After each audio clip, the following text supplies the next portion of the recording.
कहानी की शुरुआत होती है और हमारे सामने डेनिंग फार्मास्यूटिकल कंपनी का दृश्य आता है। ये इनका हेडक्वार्टर है। इसी बीच एलिवेटर में हम एक एम्प्लॉय को देखते हैं जिसका नाम है जॉन फर्ग्यूसन। जॉन जब एलिवेटर में होता है तब अपने साथी के सामने बैग खोलता है और कहता है कि मेरे पास बंदूक है। बंदूक लेकर के वो पहुंच जाता है उस फ्लोर पे जहाँ पे सारे लोग हैं और एक एक करके सबको मारने लगता है। हर तरफ अब अफरा तफरी मच जाती है। तभी आता है जॉन नीचे। जॉन जब नीचे आता है तो देखता है कि पुलिस वाले यहाँ पर आ चुके हैं। उन्हें देखने के बाद वो कहता है कि किसी ना किसी को तो ये कदम उठाना ही था। फिर वो अपने आप को शूट कर लेता है। अब हर जगह ये बात फैलने लगती है।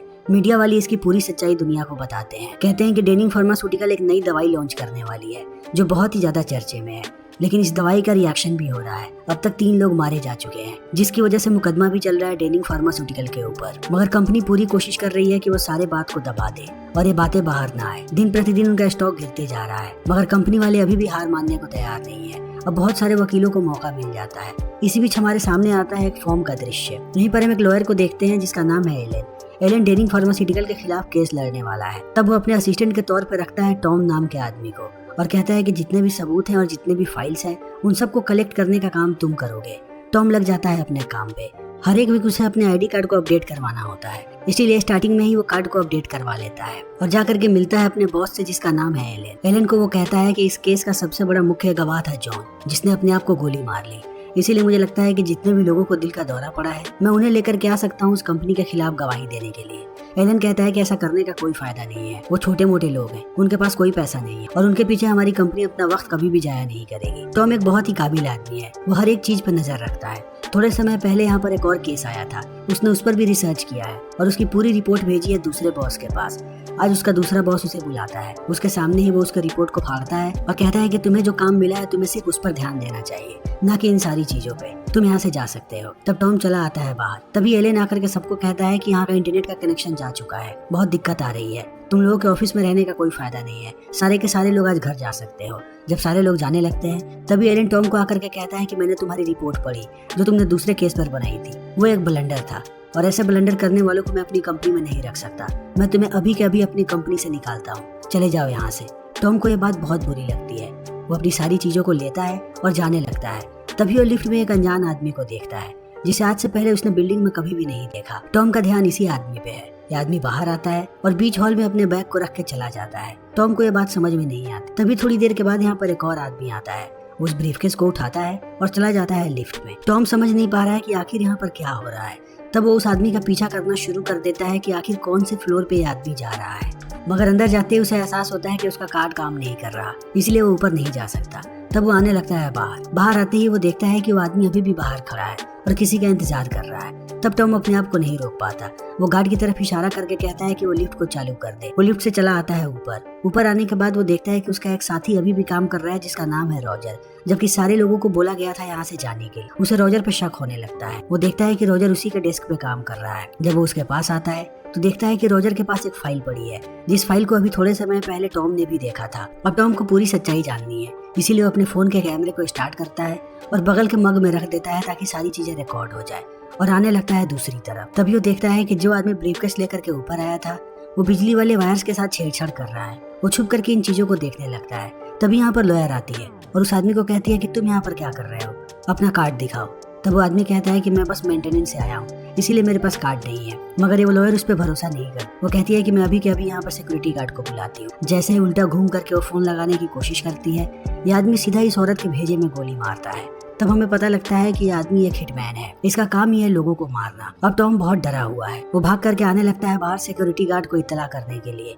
मगर जैसे ही वो कमरे का दरवाजा खोलता है देखता है कि अंदर ही गार्ड की लाश पड़ी हुई है और वो लाश अभी टॉयलेट सीट के ऊपर है। वो जैसे ही उसे हटाता है ऑटोमेटिक फ्लश चलने लगता है। तब टॉम डर जाता है। थोड़ी देर के बाद हम देखते हैं कि किलर भी आ चुका है वॉशरूम में। वो हाथ धोता है और अपने आप से बात करता है और बात करते समय कहता है कि मुझे शायद चाबियों की जरूरत पड़ेगी, जो कि सिक्योरिटी गार्ड के पास है। टॉम जैसे ही इस बात को सुनता है वो नीचे से खिसकता हुआ चला जाता है दूसरे टॉयलेट में। तभी वो किलर आता है अंदर। वो चाबी लेता है, गार्ड की बंदूक लेता है, उसके साथ साथ उसका वॉकी टॉकी भी ले लेता है। दूसरी तरफ हम देखते हैं टॉम को। जैसे ही वो टॉयलेट सीट से हटता है ऑटोमेटिक फ्लश चलने लगता है। मगर ठीक इसी वक्त किलर ने भी फ्लश चलाया था। तो उसे बगल वाले फ्लश की आवाज सुनाई नहीं पड़ती।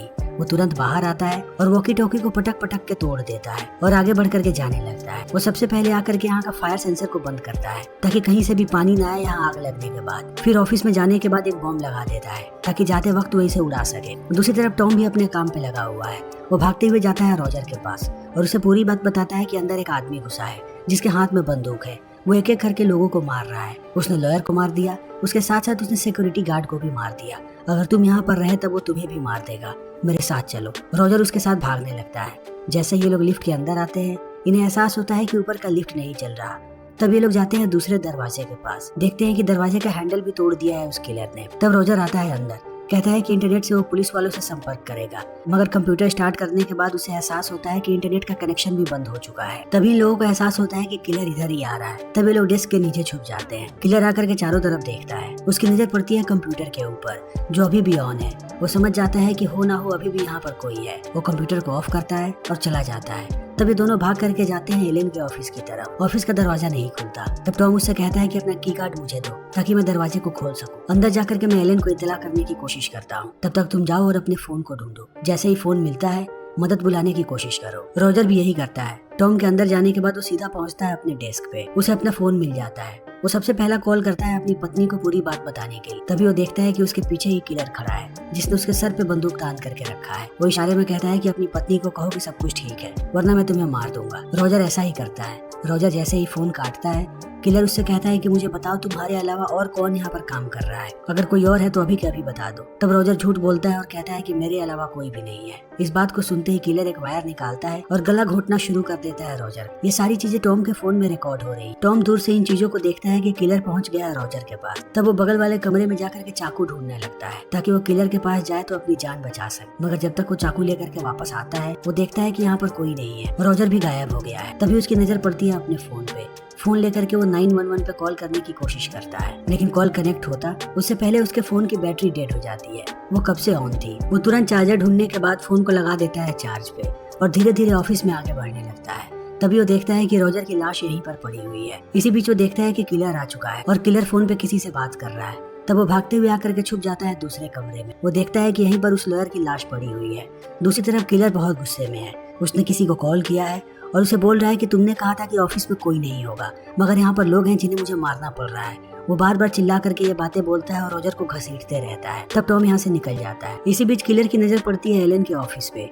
वो देखता है कि दरवाजे के अंदर एक जैकेट लगा हुआ है। वो समझ जाता है कि यहाँ पर हो ना हो कोई और जरूर है। जैसे ही वो थोड़ा आगे बढ़ता है फोन की घंटी बजती है।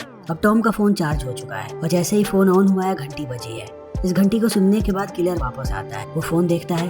तभी इस पे कॉल आता है एना नाम की लड़की का जो टॉम की गर्लफ्रेंड है। वो कॉल काट देता है और सेटिंग में जाकर के चेक करता है कि आखिर ये फोन किसका है। तब उसे टॉम का नाम पता लग जाता है। जैसे ही वो गैलरी में पहुंचता है वो देखता है कि जब वो रॉजर को मार रहा था तब ये वीडियो भी बनी हुई है इसी फोन। वो तुरंत वीडियो को डिलीट कर देता है और डिलीट करते ही आवाज देना शुरू कर देता है टॉम को ताकि टॉम बाहर आ सके। दूसरी तरफ टॉम भी अपने काम पे लगा हुआ है ताकि मदद बुला सके। सबसे पहले वो आग लगाता है और लेकर के चला जाता है फायर वाले सेंसर के पास ताकि चारों तरफ सेंसर बजने लगे और जल्दी ही फायर डिपार्टमेंट यहाँ पर आ जाए।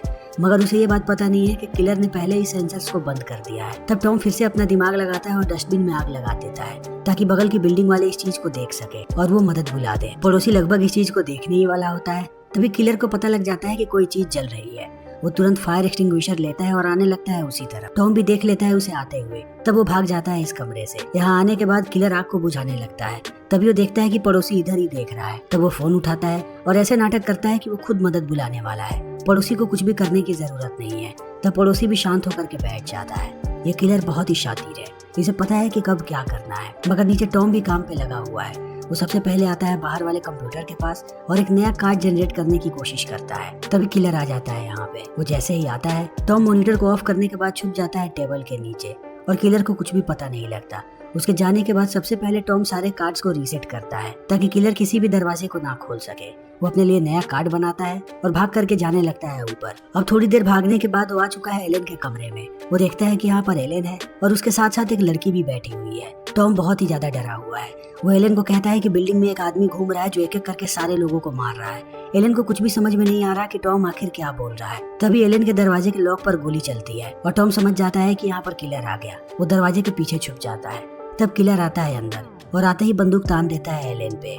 एलन जब किलर को देखता है तो ऐसा पता लगता है कि वो किलर को पहले से जानता है, मगर ये महिला बहुत ही ज्यादा डरी हुई है। वो अपनी धीरे धीरे बंदूक निकालने लगती है। जैसे ही किलर को बात ये पता लगती है वो सीधा गोली मारता है महिला, तब महिला मर जाती है। फिर वो एलन के ऊपर बंदूक तान करके कहता है कि चाहे कुछ भी हो जाए अपने ऑफिस के अंदर ही रहना। इतना कह के वो चला जाता है। तब आता है टॉम बाहर और एलन से कहता है कि आखिर ये क्या हो रहा है और ये महिला कौन थी। एलन कहता है कि ये गैम्बेजी परिवार का हिस्सा थी जिसके पूरे परिवार को मार दिया गया। इसी परिवार के मर्डर केस के ऊपर तुमने फाइल बनाई थी पूरी। ये महिला अपने पति के मर्डर के खिलाफ गवाही देना चाहती लेकिन उस आदमी ने इसे मार दिया। शायद उन्हीं गैंगस्टर्स ने भेजा है उसे सारे के सारे चीजों का सफाया करने के लिए। टॉम कहता है कि जितनी जल्दी हो सके हमें यहाँ से निकलना पड़ेगा।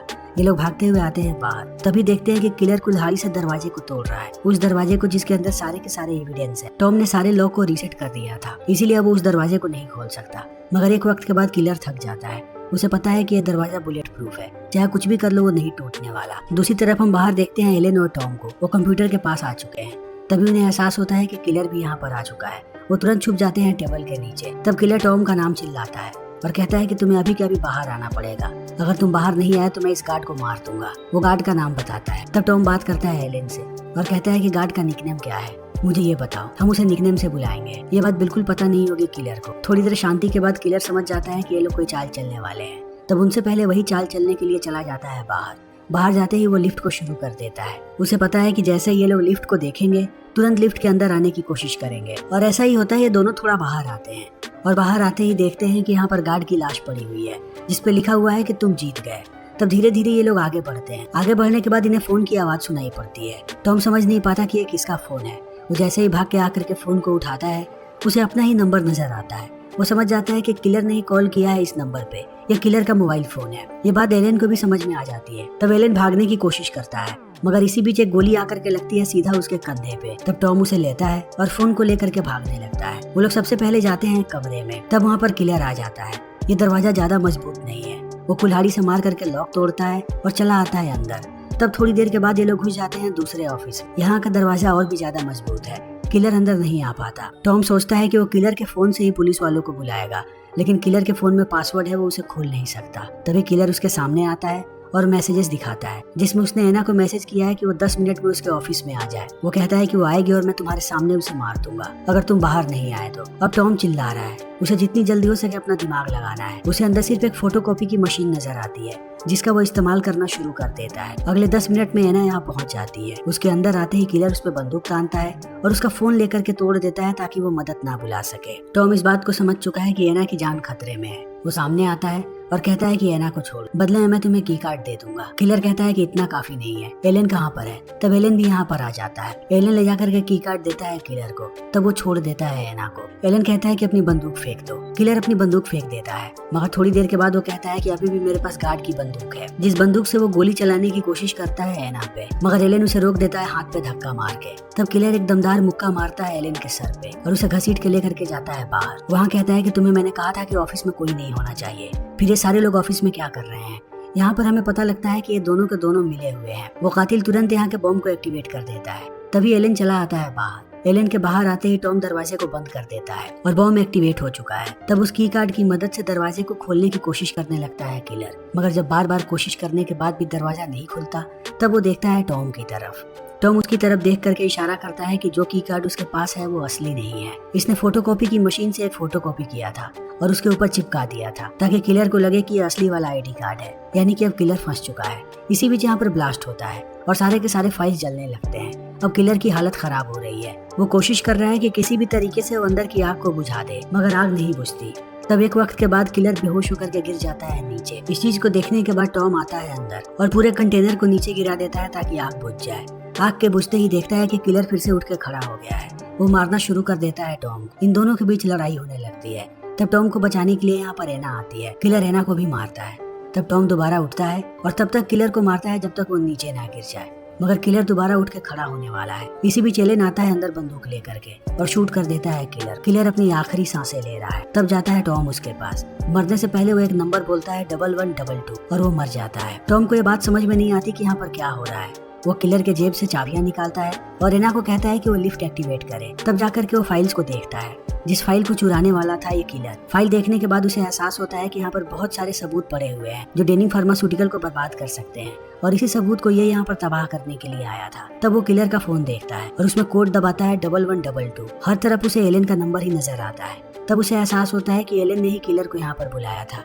वो उससे पूछता है कि तुमने ऐसा क्यों किया। एलन कहता है कि इस कंपनी के लोग माफिया से भी ज्यादा खतरनाक हैं। इस केस को जीतने के बाद मुझे जितने पैसे मिलते उससे कई गुना ज्यादा पैसे उन लोगों ने मुझे ऑफर किया है केस हारने के लिए, लेकिन जब तक ये सबूत मेरे पास थे मैं केस को नहीं हार सकता था और रॉजर को पता था इन सब के बारे में। इसीलिए मैंने किलर को बुलाया था कि वो रॉजर को मारे और सारे के सारे सबूतों को तबाह कर दे ताकि मैं इस केस को हार जाऊं। वो टॉम को भी कुछ पैसे देने के लिए कहता है अगर वो अपना मुंह बंद रखेगा तो। टॉम कहता है कि मैं तुम्हारी तरफ बिकाऊ नहीं हूँ। इस फार्मास्यूटिकल कंपनी ने बहुत सारी जानें ली हैं और अगर ये केस रफा दफा हो गया तो वो फिर से लोगों की जानें लेंगे। वो फाइल लेकर के यहाँ से निकल जाता है। जब एलन इस चीज को देखता है तो वो पहुंच जाता है खिड़की के पास। उसे पता है कि अगर सच्चाई सामने आई तो वो जेल जाएगा, इसीलिए वो खुद ही अपनी जान ले लेता है। जैसे ही टॉम नीचे आता है एना के साथ, वो देखता है कि पुलिस वाले भी यहाँ पर आ चुके हैं। तभी हम उस आदमी को देखते हैं जो यहाँ पर बंदूक लेकर के आया था, जिसने किलर को वो ब्रीफकेस दिया था। जब वो अंदर आता है तो देखता है कि टॉम ने क्या किया है। उसने फोटोकॉपी मशीन में उन सबूतों को लगा दिया था जिनकी हजारों कॉपीज बाहर आ रही हैं। तभी उसे यहाँ पर फोन मिलता है टॉम का। वो तुरंत कंपनी वालों से कांटेक्ट करता है। तब कंपनी वाले एक नए कॉन्ट्रैक्ट को जारी करते हैं और एक दूसरे हिटमैन को लगा देते हैं टॉम के पीछे। ये लोग इतनी जल्दी हार नहीं मानने वाले और शायद टॉम भी हार नहीं मानेगा सच्चाई को दुनिया के सामने लाए बगैर। और इसी के साथ ये फिल्म यहीं पर खत्म हो जाती है।